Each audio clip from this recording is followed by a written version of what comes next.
पति जैसे ही घर के अंदर आता है तो कपड़ों से भरा हुआ बैग सोफे के ऊपर रखता है। इतने में पत्नी रसोई घर से बाहर आती है।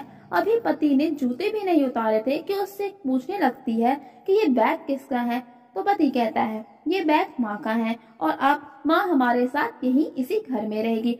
तो पत्नी अचानक से ही गुस्से से आग बबूला हो जाती है और कहती है क्या, तो माँ को लेने के लिए गाँव गए थे और मुझे बताया तक नहीं। माँ यहाँ नहीं रह सकती। अच्छा भला गांव में रह तो रही थी तुम्हारे भाइयों के साथ, अब क्या हुआ, यहाँ क्यों ले आए माँ को। मैं माँ को यहाँ नहीं रख सकती, तुम जाओ अभी के अभी जाओ और माँ को वापस गांव छोड़ के आओ। तो पति कहता है जी नहीं, माँ यही रहेगी हमारे साथ, अब वो भाइयों के साथ नहीं रहेगी। तो पत्नी कहती है मुझे कुछ नहीं पता, मैं बस माँ को यहाँ नहीं रखूंगी। इस महंगाई के जमाने में हमारे खुद की रह गुजर करनी इतनी मुश्किल हो रखी है और ऊपर से तुम माँ को ले आए। मैं माँ को यहाँ बर्दाश्त नहीं कर सकती।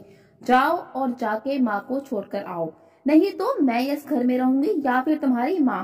पत्नी इतने गुस्से में होती है कि एक बार माँ की तरफ देखती तक नहीं और तपतपाती हुई उल्टा सीधा माँ को सुनाती ही रहती है और कहती है एक तो तुम जाके माँ को ले आए, ऊपर से तुम्हारी ये बेशर्म माँ पीछे पीछे तुम्हारे चली भी आई, कितनी बेशर्म है। और आगे कुछ कहती, इतने में माँ की तरफ देखती है तो पैरों तले से जमीन खिसक जाती है, आंखों से आंसू बहने लगते हैं और कहती है कि माँ तुम।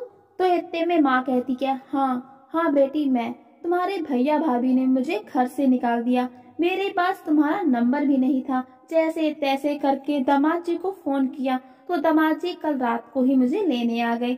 लेकिन मुझे लगता है अब कि मैं किसी गलत घर में आ गई हूँ, क्योंकि जिस बेटी को मैंने पाल पोस कर इतना बड़ा किया था वो तुम नहीं हो। मैं अपनी ही बेटी को ये ना सिखा सकी कि सास और माँ में कोई अंतर नहीं होता, तो फिर मैं तुम्हारे भाई भाभी से क्या शिकायत करूँ। मैं अब यहाँ नहीं रहूंगी।